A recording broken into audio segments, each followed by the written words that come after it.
All right, we're up and at 'em. It's about 4:52 on this Wednesday, March 24th, 2021. I'm your host, meteorologist Jeremy Capel. Wanted to jump on here with a quick update for those that are following the weather situation developing for the day tomorrow.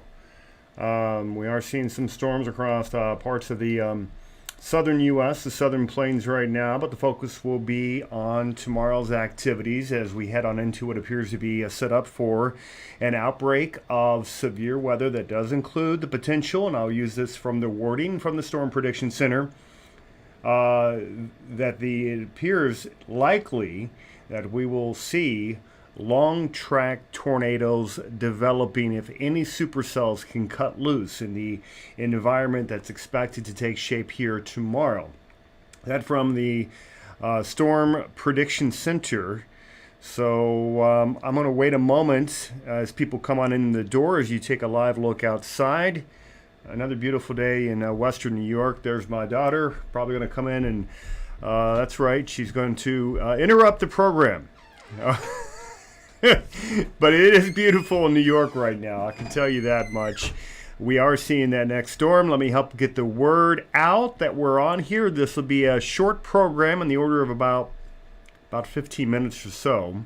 And before we check to see who's on here, I want to, again, get the word out that we are up and running with this YouTube update, the risk of severe weather moving north. If you're checking in on us, and maybe you're from the Ohio River Valley, maybe you're from Tennessee River Valley, Mid-Mississippi River Valley, all of these areas are going to be at risk. This isn't just a southern setup like we saw last week, which it really was. The severe storms really was limited to the south. This is not that. This is a different storm completely. This one is moving further north. I think in many ways this may become more threatening than what we saw transpire last week. Last week, the Storm Prediction Center issued the high risk of severe weather. And today, they've upgraded that same region to a moderate risk. I think there's a decent chance it gets upgraded again to a high. We'll see how that goes. Either way, I think this should have a lot of people's attention. And that's my daughter, by the way. She's taking Barbies out to the dock. Honey, please shut the door behind you. Thank you. That's what happens when you have a studio in your home.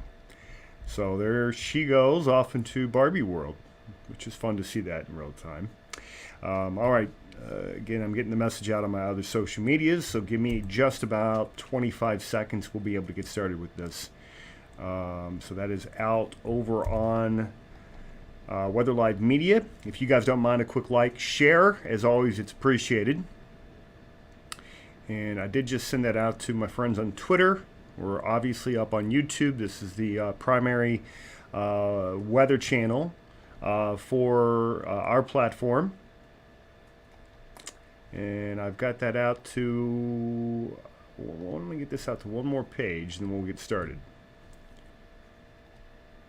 All right, and boom. Okay, we're off and running. It's 4:57. Let's get you started with the radar update, and then we'll do a quick roll call to see who's on here. Radar right now is showing the situation. Also, let me know how the video quality is. How is the audio quality? Always trying to make that better for our viewers. You're taking a look at both radar and the day one convective outlook, which does include parts of the southern plains. I've got Bruce Wayne. I've got Miranda. I've got G-Man Tones on here. Is that right? He's got kind of a long name. I've got Miranda on here. Okay, and then G-Man says, Jeremy, I don't think a high risk will be issued. I think if a high risk is not issued, it's because they've got their tails in between their legs from what they did last week. But as far as parameters, I think it's sufficient, and I'll explain why in a moment. Bruce, yes, there would definitely be tornado warnings here tomorrow. I have zero doubt about that. Why? Question mark. Has everything last week had plus more wind shear, but that's just my opinion. Last week's did have more wind shear, but that's not, honestly, it had so much wind shear that it may have blown some storms completely over. So sometimes if you don't have enough CAPE or convective available potential energy, too much wind shear is actually not, it's actually not conducive to long track storms. Okay, great. We got our sound check on. We've got about 15 live. Thank you for being here. Keep the likes and shares going. We're investigating what's happening now before we get into your outlook period. 2 low pressure systems on here, by the way, you've probably noted. We've got the one that's located up across the Great Lakes. This is brought a round of morning rain to western New York. Okay, and second area of low pressure just now pulling out of the Rockies. This will spark some severe weather into portions of the Lone Star State where the Storm Prediction Center has already identified an enhanced risk of severe weather. I think this is more linear, though, where they're going to have a severe wind threat. Let's take a look at the individual threats here. Take off your radar. And so this is for today, and then we'll go immediately into what we're expecting for the day tomorrow. So as far as the potential of significant wind, that's where you're seeing this here. That's a 15% for Dallas, to Little Rock, to Waco, to just north of San Antonio. Wind probability, here's your hail probability. And they do, oh, look, a little flashing red area. Hail probability up to 30%. So you could have some pretty sizable hail with the storms that fire up here later on today. Let's see what the Storm Prediction Center is saying for hail sizes with this one.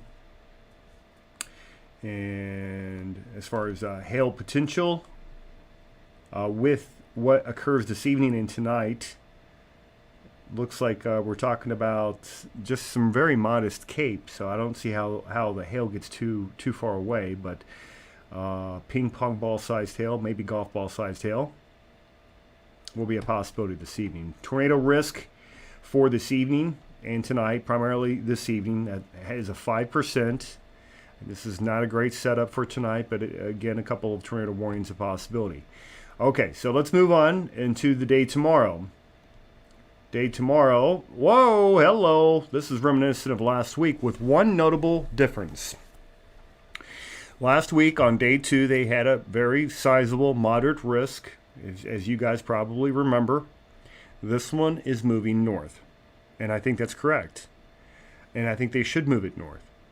And in some ways, this may represent more people, a higher population, especially once you place Nashville into this. Maybe it gets extended north towards Bowling Green eventually. We'll see. The whole track of this has been moving north in time. And you can see we've got current air temperatures running in the mid-70s. So that's what's happening right now. Let's take a look at these temperatures as far as dew points are concerned. Dew point temperatures, there's pretty dry right now in Chicago, Indianapolis, Paducah, mid-40 dew points. It's nice, it's dry, it's refreshing. Head to the south, again, real-time dew points, low 60s along the Gulf Coast. Not that big of a deal, but look at the buoys in the Gulf of Mexico where we've got lower 70 dew points. It is 70, Corpus Christi, Texas. All that moisture begins to surge to the north here in time. It's 5:02. Keep the likes and shares coming. Let's take a quick look at your future radar. Then I'll break down the different ingredients and where I think that the primary risk areas for potentially long track tornadoes will be. This is your 3KNAM Futurecast, showing you what's happening here in the morning. Then we see a squall line developing during the afternoon. Notice the Ohio River Valley seeing quite a bit of storm action into the evening hours. And then tomorrow night, with the loss of heating, everything begins to weaken. Okay, so that's kind of a broad overview. I'm going to take you in here so you can get a closer up look at these separate regions. And we'll look at two things. I'm going to show you Futurecast, and then I'm going to show you a couple parameters, including the significant tornado parameter, which is always an important one. Again, for the south, you've got a morning round possible, but really, it just honestly, to me, it looks like everything's coming together further north. Northern Mississippi, northern Alabama. Again, they've got that moderate risk. We'll watch it. But I'm actually more impressed with what's happening a little further north into the Tennessee River Valley, middle Mississippi River Valley, maybe even lower Ohio River Valley. So let's go to the north. Okay, here you go. We'll start things off tomorrow morning, 7 a.m. Morning round of rain and thunderstorms. These will be non-severe. And then this is what happens, though. I'm going to loop this twice. You're going to get warm sectored. And that makes all the difference. That low, so vigorous, the European model bringing it down to about a 987 low, 986 low. That's very strong. And that's going to bring that warmth way north. Okay, so we just looped through the second time. You can see that well-formed cyclone as we take a look at the third here. You're into the warm sector here by 1, 2 o'clock in the afternoon. And then these storms, they hit in the evening for maybe even southern Indiana, north central Kentucky. My friends back in Kentuckiana, heads up. I'm sure the local guys are buzzing about this, as they should be. And then there's that main severe risking. That's going to put the possibility of some tornadoes and portions of the lower Ohio River Valley. Let's take a look at Cape. This is convective available potential energy. This is the way it looks in the morning. So in the morning, you're very juiced. Look anywhere where you have the green. That's 1,000 units. Yellow, you're closing in on 2,000 units of Cape. So we pause this at 10 a.m. and your air is already primed in Mississippi. So you could have some very active thunderstorms in the morning in Mississippi. And then let's move forward. Okay, this is we're going to animate this with a 3K NAM. Look how far north those oranges and yellows get. And again, that's because the storm is coming in stronger. That low is very potent. Again, the European model is showing what appears to be about a 987 low. And for those that aren't familiar with barometric pressure, that is going to be, for this time of the year, in that placement, that part of the Midwest, that's probably 2 standard deviations below average for a typical storm system this time of the year. More than enough to bring a surge of warmth and moisture well to the north. So here it is, warm front lifting north here in the morning on Thursday. There's the actual low. And look at that. Drops it down to this current run, I believe, is that a 984? And I haven't looked at the hour by hour like I'm loading it here. 991, oh yeah, that drops to 984. That may be closer to 3 standard deviations below average or above average. I guess depends on how you look at it. But that could put areas to the east and south of that low in prime position for long track tornadoes. Again, any of them that break free out, probably closer to where that warm front's going to be located or the triple point. But any of these supercells that can get out ahead of the main storm, that spells trouble. So, okay, so let me outline the areas that I'm primarily concerned about. It is 5:05, by the way. We'll wrap this up within the next 5 minutes, and then we want to check comments as well, see who's on here. So as of while I'm talking to you, while we're analyzing this in real time, I'm going to show you where, again, I think that risk area may be maximized. And it's not down here in the middle of this. I understand. I think they may need 2 separate areas. One for the morning, where you could have a morning round of some pretty nasty severe thunderstorms, maybe a few tornado warnings with that down here to the south. But really, I don't think they're far enough north. With the enhanced, at least. That enhanced probably needs to cover Louisville, Kentucky, into southern Indiana, something like that.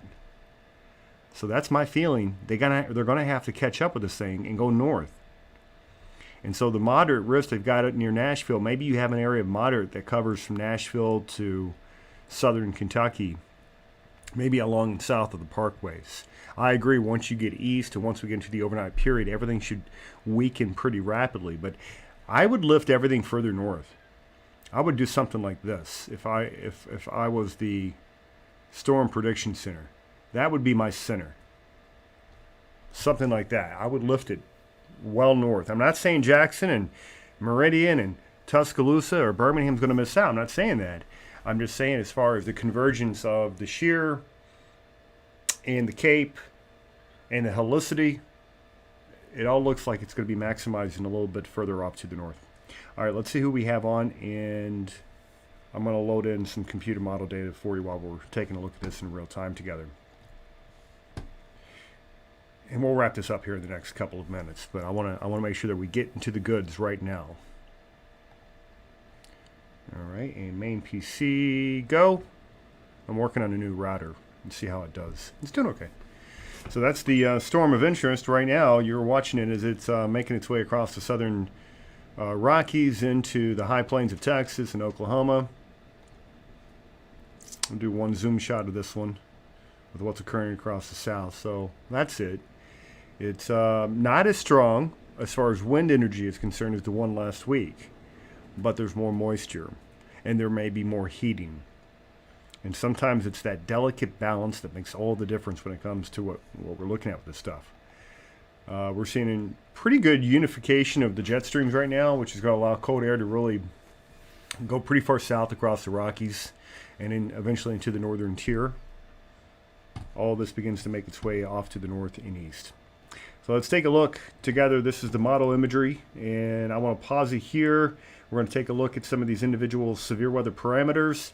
Let's start you with the significant tornado parameter. And we'll start you in the morning here on Thursday, and you can see as it surges to the north. So it peaks. This is early afternoon. So let's see. This is 2 p.m. right here, Eastern Time, 1 p.m. Central. And you've got those significant tornado parameters pegged at close to 10 in some areas. That's very high. But look what happens when you hit evening. This is my concern. And yeah, STPs they remain a little bit higher south, but it's, we're going to have better wind energy to the north. My only question is heating once you get warm sectored, and I do believe you're going to get warm sectored. So this is definitely an intriguing setup. I'm going to close in on the Kentuckiana aspect for a minute. So again, this is according to the latest run of the NAM. Those STPs, they are pegged at over 10, even as far north as the Kentucky Lakes.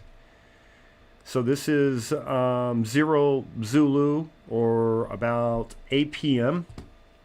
Eastern Time. So 8 p.m. Eastern Time, we're watching this enhanced area of, again, this is significant tornado parameter. It's something that we look very closely at. And it's based on a number of things. You've got to have some CAPE. And typically for this time of the year, right around 1500 is what I'm looking for. And that's what we're seeing making its way into western Kentucky. That's 1500. Not quite as high for southern Indiana, but it's trying, and it's affecting hard because of that low. The strength of that low is just going to pull that air up so rapidly. So CAPE is there. Let's take a look at low-level helicity values. This is something that the Storm Prediction Center looks hard at when it comes to the tendency of supercells to rotate and produce tornadoes. So look at these helicity values. Late afternoon, you're over 400 to 500 southern Illinois, and then that moves even into southern Indiana. Impressive values again across southern Kentucky and Tennessee as well.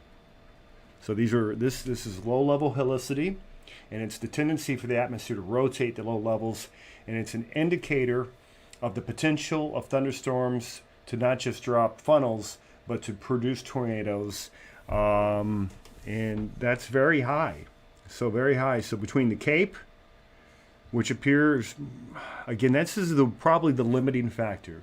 If we end up getting warm sectored, we will get warm sectored, but it depends on how much sunshine we get. If we end up with a decent amount of sunshine across western Kentucky, maybe into southern Indiana, that may be the only question mark that we have here. because again, I think it's pretty apparent that these storms are going to move pretty far to the north. There's a look again. This is the supercell composite that we're looking at here, and then let's roll through reflectivity one time, kind of close up here, and I'll tell you what I'm seeing. So we start again. This is in the morning. So this is about 11 o'clock. This is noon. So you have a round of rain and thunderstorms late morning and through the noon hour, and then it lifts north. Now you're warm sectoring 3, 4 o'clock in the afternoon. If you end up with substantial sunshine, 3, 4, 5 o'clock, that's going to make all the difference. And then here comes these storms. Again, these individual storms they're going to be rotating and rotating hard. So do they come in as a main line? I don't think so. I think we're looking at individual supercells here. And so that even includes the possibility right there along or just north of the Ohio River. Any one of these cells can put out a tornado, potentially long track. Again, not everybody's talking about this. The moderate risk is south of you right now, and I understand that. I think they may be a little delayed. I think they need to move that moderate risk north, at least into Kentucky. Southern half of Kentucky, the Parkway south. That's what I think. So there's the actual risk area. We'll finish this up with some questions and comments, and then we'll get out almost on time. All right, we've got, is there a possibility of strong enough tornadoes that will destroy complete cities? All right, well, that's one of those. You know, you're talking about Joplin-esque type of a tornado. Keep in mind, Joplin occurred on a moderate risk day in May. This is going to be probably a high-level moderate, if not a low-end high. It just depends. I mean, if you end up with a top-end tornado, which can't say you won't happen here if the conditions don't come together, if they do come together, I don't know. That's a question I'd rather not entertain. It's more, it's just better to be prepared and to have a heads up. So everybody, anywhere this time of the year, if you're in Dixie, Tennessee River Valley, Mississippi River Valley, Ohio River Valley, this time of the year, everybody's got to have a plan. So just be aware, stay tuned, and then be ready to execute your plan to go to safety when the time is right. So everybody's going to know. Tomorrow, Jacob Gooding, I've got, he's one of my moderators. Good to see you back on today, Jacob. Yeah, glad you could make it as well. We were busy last week. I'm not sure if you had a chance to see our shows last week, but we're making a good push this year, cover severe weather as thoroughly as anybody's doing it. So I'm very glad to have you, Jacob. Thanks for being on. Okay, so Evan says, is this outlook for this evening? No, this is tomorrow. So this evening, the focus is across the southern plains where there's going to be a limited window this evening, mainly to the south of Dallas from Waco, where there's going to be a risk of some severe weather, small tornado risk with that as well. But what you're looking at on here is primarily for the day tomorrow. And again, the storm of interest, you can see it swirling in the radar imagery here. And I'm going to bring on the satellite now. And here you go. We'll come on over to the IR. Area of interest, it doesn't look like much, but there's a ball of energy over Albuquerque, New Mexico right now. And you can see it swirling. It doesn't look all that dangerous, right? We'll just wait until it taps in some of that Gulf moisture, okay? Because that's what we're going to be looking at. So that's the area of interest, and we'll watch that as it evolves over the next 24 hours. With that being said, thanks for being here. It's 5:17. I'm almost 5 minutes long, so we're going to cut this one off right now. We will be back likely with multiple updates tomorrow as the weather develops. I appreciate you guys being on, and you guys stay safe, stay tuned, and we will talk to you guys very soon.